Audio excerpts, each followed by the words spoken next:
ফিমোরোঅ্যাস্টাবুলার ইমপিঞ্জমেন্ট আজকের টপিক। আমরা চলে যাব হিপ জয়েন্টে।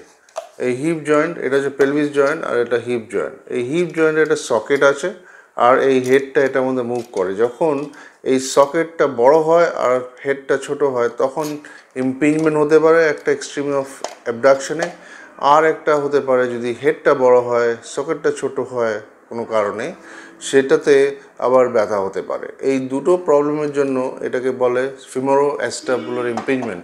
এগুলো young athletes, young people, they have this problem, and এই ক্লিকিং পেইনটার জন্য it becomes difficult for them to have a normal life or normal activity like sports.